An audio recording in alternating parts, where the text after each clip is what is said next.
नमस्कार दोस्तों and I welcome you to Deep concept. Jammu Kashmir में एक बार फिर से आतंकी हमला हुआ है जिसमें हमारे 5 जवान शहीद हो गए हैं। हमने इस बार फिर 5 जवानों की शहादत दी है और ये जो हमला है ग्रेनेड से किया गया है ऐसा बताया गया है, जिसकी जिम्मेवारी पीएएफएफ ने ली है। हम इसके बारे में बात करेंगे आगे कि क्या है ये आतंकी संगठन, कब इसको आतंकी संगठन घोषित किया गया और किस प्रकार से यहाँ पर कौन कौन सी एक्टिविटीज इसके द्वारा परफॉर्म अभी तक की गई हैं। देखिए आखिरकार कब तक हमारे जवान यूं ही मरते रहेंगे, कब तक हम अपने जवानों की शहादत देते रहेंगे, क्योंकि मैं बता दूं आपको इस महीने में हमने 9 से लेकर 12 जवान यहाँ पर अपने खो दिए हैं, जो कि एक बहुत ही बड़ा ड्रावना फिगर है। सच में आप मानिए, एक महीने में अगर आप अपने 12 जवानों को खोते हो तो चल क्या रहा है देश में। ये क्या है, इंटेलिजेंस का एक प्रकार से टोटली फेलियर है। ये पुलवामा जो अटैक हुआ था उसके ऊपर आपने देखा हुआ कितना बवाल मचा हुआ। सत्यपाल मलिक जी का जो एक प्रकार से इंटरव्यू सामने आया था, उसके बाद से तो खतरनाक एक प्रकार से राजनीति हो रही है ना। और इसी दौरान अब ये वाला हमला आता है सामने। और जो फिलहाल के पीछे रिसेंटली जो हमला हुआ था उसके अंदर, भटिंडा के अंदर जो फायरिंग केस है उसके अंदर हमने 4 जवानों को खोया। ठीक है, 5 जवान हमने यहाँ पे खो दिए। कुछ दिन पहले की बात है, 3 जवान और हमने हमारे खोए थे जम्मू कश्मीर के अंदर। राइट, तो ये चीज है, बहुत ही खतरनाक बातें सामने आ रही हैं। कब तक हम अपने जवानों को खोते रहेंगे। इंटेलिजेंस का टोटली फेलियर है। हम बात करेंगे सारी इस वीडियो के अंदर हुआ क्या है एग्जैक्टली। तो 5 जवान यहाँ पे हमारे मारे गए हैं पूंछ डिस्ट्रिक्ट के अंदर एज ए टेररिस्ट अटैक हुआ जिनके ऊपर, आर्मी के व्हीकल के ऊपर। और बताइएगा कि ग्रेनेड से ये हमला किया गया है। देखिए जो मैं बता देता हूँ आपको, ये वाला जो बिम्बरगिली इलाका है, देखिए जम्मू कश्मीर के पूंछ में बिम्बर गली से लेकर ये सेंग्योट तक हमारा कॉन्वॉय जा रहा था।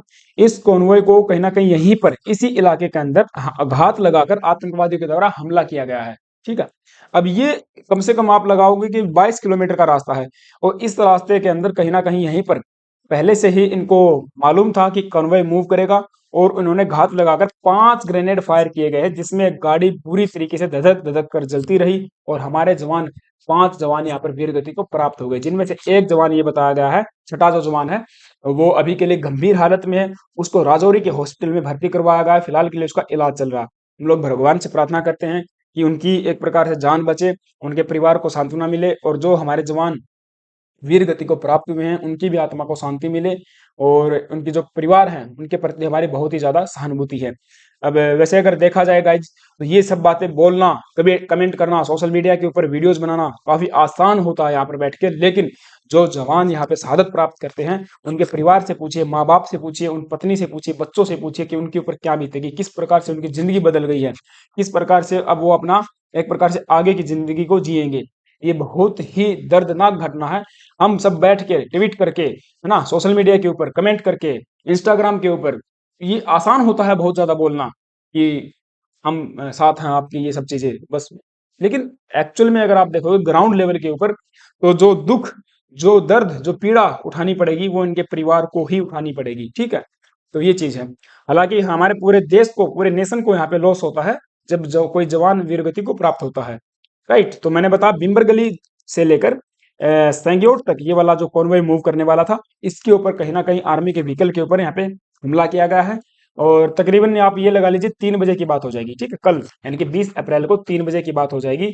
और ये घटना तब सामने आई है जब सुबह ही आपने न्यूज देखी होगी, जो बिलावल भुट्टो हैं जरदारी, उनके द्वारा यहाँ पे अनाउंसमेंट किया गया था पाकिस्तान के द्वारा कि भारत के अंदर एससीओ की मीटिंग्स को यहाँ पे अटेंड करने वाले हैं। अब ये आप को इंसिडेंट भी लगा सकते हो, देखिए किस प्रकार से मामला चल रहा है। ठीक है, और सरकार की क्या प्रतिक्रिया है उस बारे में बात करेंगे। और एक प्रकार से ये जो पीएफएफ है, कब इसका गठन किया गया था, कब इसने कौन कौन से आतंकी हमले को अंजाम दिया, उस बारे में बात करेंगे। ठीक है, तो आगे बढ़ने से पहले आप सभी से छोटी सी रिक्वेस्ट है, प्लीज यार अगर चैनल पे नए आए हो तो सब्सक्राइब कर लेना। ठीक है, ये चीज हो जाएगी। अब देखिए जो पूंछ हमारा डिस्ट्रिक्ट है, ये जो इसकी बॉर्डर आप देख पाओगे, तो ये जो पूरा का पूरा इलाका आपका पीओके से लगता है। ठीक है, इसका पूरा बॉर्डर वेस्ट के अंदर पीओके से लगता है। और पीओके और गिलगिट बाल्टिस्तान ये तो गढ़ है, आतंकवाद का गढ़ है, पाकिस्तान के लिए एक लॉन्च पैड की तरह काम करता है। पाकिस्तान ने यहाँ पर एक प्रकार से सच में बहुत सारा आतंकवाद यहाँ पे पनप रहा है। और जो हमारे लिए इंटरनल सिक्योरिटी के लिए, हमारे पूरे जम्मू कश्मीर के लिए, पूरे देश के लिए खतरा साबित हो सकता है। सरकार को मैं चाहूंगा कि कभी ना इसके ऊपर कहीं ना कहीं एक कड़ा एक्शन लेने की जरूरत है। और जो हमारी इंटेलिजेंस का फेलियर होता है उसके ऊपर भी कहीं ना कहीं हमको नजर करने की जरूरत है कि किस प्रकार से इंटेलिजेंस का फेलियर हो जाता है। हमको पता ही नहीं लगता कब आतंकवादी घुसे और कब हमला करके चले गए। पुलवामा अटैक देखिए, पुलवामा जो अटैक हुआ 2019 के अंदर, वो भी हमारा टोटली एक प्रकार से इंटेलिजेंस का ही फेलियर है। अब जम्मू कश्मीर, ये जो जम्मू कश्मीर के लेफ्टिनेंट गवर्नर गवर्नर थे Amit, that is the Satyapal Malik, Satyapal Malik का वो जो इंटरव्यू लिया गया है, वो पूरा बवाल मचा दिया, पूरा राजनीतिक जो बखेड़ा है वो खड़ा हो गया है। इन्होंने बहुत सारी बातें बोली हैं और जिसका मतलब एक प्रकार से क्या मायना निकलता है, उसके ऊपर भी मैं वीडियो लेके आऊंगा, ठीक है। इन्होंने बोल तो दिया कि एक प्रकार से 11 से लेकर 12 दिन तक गाड़ी घूमती रही। अरे भाई, 11 से लेकर 12 दिन तक गाड़ी घूमती रही तो सिक्योरिटी एजेंसी क्या कर रही थी? आपकी पुलिस क्या कर रही थी? जम्मू कश्मीर पुलिस क्या कर रही थी? आप क्या कर रहे थे? आप भी तो हेड ऑफ स्टेट थे ना। अरे आप भी तो गवर्नर थे ना, राज्यपाल थे एक राज्य के। पूरी पावर आपके हाथ में होती है ना। जम्मू कश्मीर की पुलिस आपके हाथ में है। तो 10 से 12 दिन तक ग्रेनेड घूमते रही गाड़ी के अंदर, तो आप कहाँ सो रहे थे? ठीक है, ये जवाब मांगने वाला हो कोई इनसे, लेकिन क्या करें, समस्या सबसे बड़ी यही है। ठीक है, तो जम्मू कश्मीर का जो पूंछ इलाका है, मैंने बताया आपको, देखोगे आप एक प्रकार से, तो ये इधर पीओके से लगता है। और पीओके वाला पूरा का पूरा इलाका मैंने बता दिया पाकिस्तान के लिए एक लॉन्च पैड है। टेररिस्ट यानी कि आतंकवादी जो भी समूह है, वो यहाँ पर पनप रहे हैं बुरी तरीके से। तो थर्सडे की बात हो जाएगी, मैंने बताया, यानी कि 20 अप्रैल की बात हो जाएगी, तकरीबन 3 बजे के आसपास एक हमारी आर्मी का जो व्हीकल है यहाँ पे मूव कर रहा था between भीमरगली and the Poonch, Rajouri sector. और यहाँ पर एक प्रकार से जो अनआइडेंटिफाइड टेररिस्ट थे, इन्होंने हमला किया व्हीकल के ऊपर। और बताइएगा कि इन्होंने फायदा उठाया हैवी रेन का ऑन दी लो विजिबिलिटी। आपको पता होगा कल से ही 2-3 दिन से ही बहुत ज्यादा बारिश हो रही है पूरे इलाके के अंदर, एनसीआर के अंदर भी, हिमाचल प्रदेश वगैरह वगैरह सब जगह, पूरे नदर्न इंडिया के अंदर आप देखोगे तो बहुत ज्यादा हैवी रेन है और धूल भरी आंधियां चल रही हैं। उसी चीज का फायदा उठाते हुए आतंकवादियों ने यहाँ पे ग्रेनेड से हमला किया। 5 ग्रेनेड यहाँ पे फायर किए गए हैं, जिसमें पूरी की पूरी गाड़ी यहाँ पे धधक धधक के जल गई। एक जवान हमारा अभी हॉस्पिटल के अंदर भर्ती है। अब ये जो जवान वीरगति को प्राप्त हुए हैं, ये बिलोंग करते हैं आरआर से, दैट इज द राष्ट्रीय राइफल। अब राष्ट्रीय राइफल जम्मू कश्मीर के अंदर तैनात है, एक एक प्रकार से यूनिट है या फिर एक रेजिमेंट भी आप कह सकते हो, जो काम क्या करती है, काउंटर टेररिस्ट ऑपरेशन को अंजाम देती है। अब इस आरआर के अंदर प्रत्येक जवान, प्रत्येक यूनिट का जवान या फिर किसी भी कोर का जवान यहाँ पर एक बार के लिए कम से कम अपनी जिंदगी में सर्विस देने जरूर आता है। ये आई थिंक 18 महीने का एक टेन्योर होता है। ठीक है, 18 महीने के लिए यहाँ पे एक प्रकार से ड्यूटी लगती है। ठीक है, चाहे आप किसी भी यूनिट, किसी भी रेजिमेंट, किसी भी कोर से हो, एक बार के लिए तो आरआर के अंदर आना ही पड़ता है, एक प्रकार से ऐसा बताया जाता है।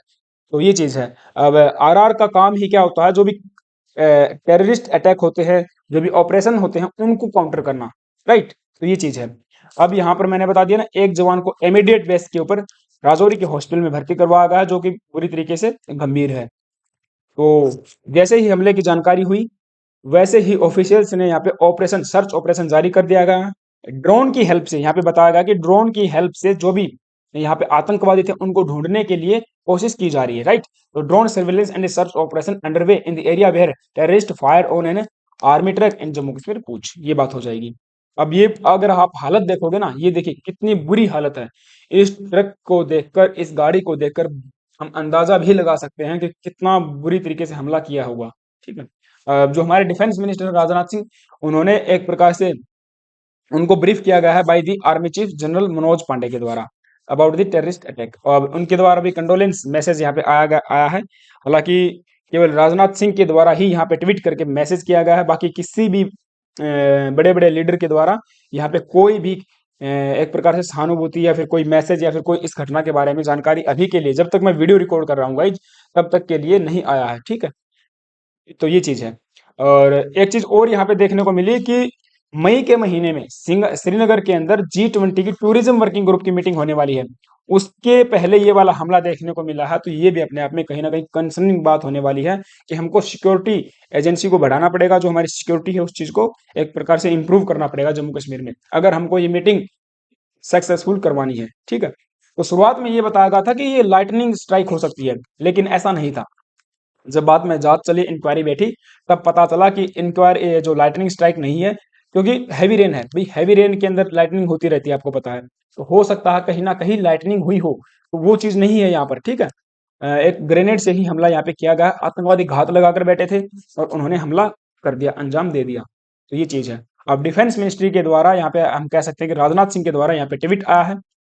ये बोलते हैं कि मैं बहुत ही ज़्यादा पीड़ित हूँ इस हमले से, इस त्रासदी से बहुत ज़्यादा पीड़ित हूँ, और जो भी हमारे जवान हैं उनके प्रति हम लोग सहानुभूति प्रकट करते हैं। ये ये इनके द्वारा बोला गया है।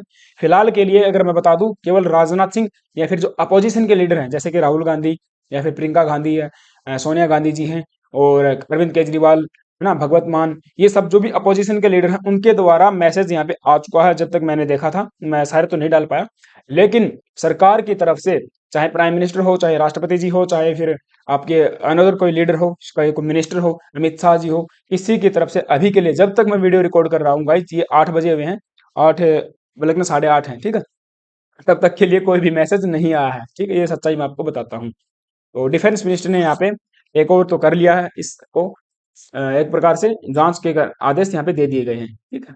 अब ये हमला एक प्रकार से जो किया गया है, इसका यहाँ पे सोर्स बताते हैं, इसको क्लेम किया गया है पीएएफएफ के द्वारा, that is the people's anti fascist front. अब ये एक ब्रांच आप कह सकते हो, एक शाखा कह सकते हो जैश ए मोहम्मद की, जैश ए मोहम्मद या फिर लश्कर ए तैयबा। कई बार भारत सरकार के द्वारा बताया गया है कि ये जो पीएफएफ है, ये जैश ए मोहम्मद का ही एक ब्रांच है।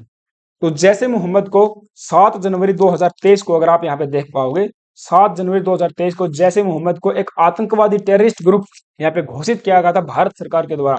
According to a notification issued by the ministry of home affairs, the PAF emerge in 2019 as a proxy output of जैसे Mohammad, a proscribed terrorist organisation. अब इसको हमने, भारत सरकार ने अभी के लिए क्या कर दिया, आतंकवादी संगठन घोषित किया है। अब उसी के बाद देखोगे आप, 7 जनवरी की बात हो जाएंगी, 7 जनवरी के बाद जनवरी, फरवरी, अप्रैल, अप्रैल में तो इन्होंने फिर से एक नई घटना को अंजाम दे दिया है, ठीक है। हो सकता है ये वाला जो हमने निर्णय लिया था कि इनको आतंकवादी संगठन घोषित करना, उसी का रिटायलेशन इन्होंने लिया हो, ठीक है, ये भी चीज है। अब देखिए जो भी होगा, जो भी इसके ऊपर नई डेवलपमेंट आएगी, हम नई बातें इसके ऊपर लेके आ जाएंगे। अब ये जो पीएफएफ है, मैं इसके बारे में बता दूं आपको, ये एक मिलिटेंट ऑर्गेनाइजेशन है जो कि इंसर्जेंसी फैलाता है इन जम्मू एंड कश्मीर के अंदर, यानी कि पूरा का पूरा एक्टिव कहां पर है, जम्मू कश्मीर के अंदर एक्टिव है।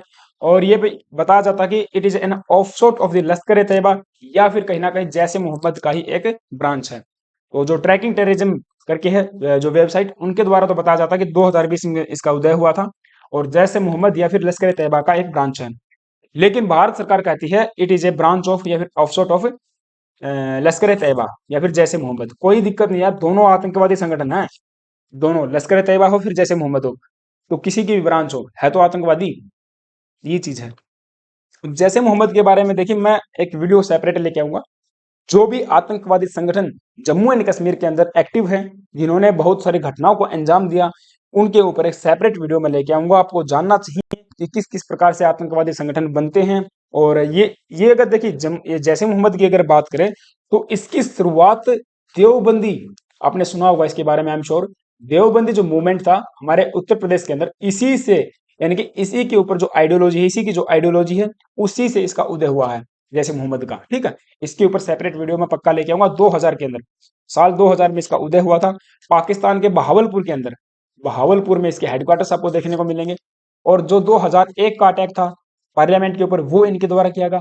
2016 का जो पठानकोट का एयरफोर्स के ऊपर अटैक था, वो इनके द्वारा किया गया। 2019 का जो पुलवामा अटैक था, वो इनके द्वारा किया गया। अब ये वाला जो अटैक हुआ है, 5 जो हमारे शहीद हुए हैं, ये वाला भी इन्हीं के द्वारा, यानी कि जैसे मोहम्मद या फिर इसी के एक ब्रांच के द्वारा किया गया है, ये चीज है। साथ में कौन आता है, लश्कर ए तैयबा आता है। इनके और अलाइज है हिजबुल हिजबुल मुजाहिदीन, इसका नाम सुना होगा आपने। इंडियन मुजाहिदीन, इसका भी नाम सुना होगा। ये सब अलाइज हैं किसके, जैसे मोहम्मद के, ठीक है। तो ये चीज हो जाएगी, हम बात करेंगे इसके बारे में कभी कभी ना कभी फिर। अब एक चीज और भी है, मैंने बताया ना कि जो बिलावल भुट्टो जरदारी हैं, सुबह ही इनका यहाँ पे कमेंट आया था, आज सुबह यानी कि 20 अप्रैल को ही, कि ये एक प्रकार से पाकिस्तान की तरफ से नोटिफिकेशन आया था कि जो बिलावल भुट्टो है, ये भारत के अंदर एससीओ मीटिंग्स को भी क्या करने वाले, अटेंड करने वाले नेक्स्ट मंथ। क्योंकि भारत, आपको पता होगा, फिलहाल के लिए G20 और एससीओ दोनों, यानी कि जो संगठन है, इनकी मेजबानी यहाँ पे कर रहा है। एससीओ की मीटिंग्स भी होने वाली है। एससीओ का मेंबर है पाकिस्तान, तो वो एक प्रकार से जो फॉरेन मिनिस्टर्स की मीटिंग होने वाली है, उसके अंदर भाग लेने के लिए आने वाले हैं, ठीक है। तो बस शाम को ये हमला हो गया, ये चीज है। अब कुछ दिन पहले की बात है, जो यूनियन होम मिनिस्टर हैं, उनके द्वारा और जो हमारे नेशनल सिक्योरिटी एडवाइजर है अजीत डोभाल, इनके द्वारा एक हाई लेवल की मीटिंग यहाँ पे कंडक्ट करवाई गई थी जम्मू कश्मीर के अंदर। ताकि जो यूटी की जो सिचुएशन है, यानी कि जो सिक्योरिटी है, उस चीज को लेकर मीटिंग ये की गई थी। अब इस हाई लेवल की मीटिंग के अंदर रो के अधिकारी ने भी भाग लिया था। NIA, that is the national investigation agency, उनके जो डीजी हैं दिनकर गुप्ता, ये सब भी यहाँ पर गए थे, है ना। इंटेलिजेंस ब्यूरो, सीआरपीएफ, ये एसएल थियोसन, ये बड़े बड़े लेवल, बड़े बड़े जो अधिकारी हैं हमारे, इन सब अधिकारियों ने इस मीटिंग में भाग लिया था। बावजूद इसके ये इंटेलिजेंस फेलियर हो जाता है। अब किस प्रकार से आगे चीजें मूव करती है, हम बात करेंगे इसके बारे में, देखते हैं सरकार क्या इसके ऊपर निर्णय लेती है। तो ये लेक्चर था, आई होप कि आपको चीजें समझ में आई होंगी। जो भी नई डेवलपमेंट इसके ऊपर होगी, मैं नई वीडियो लेके आ जाऊंगा, ठीक। तो thank you guys, have a nice day, stay tuned and stay with us.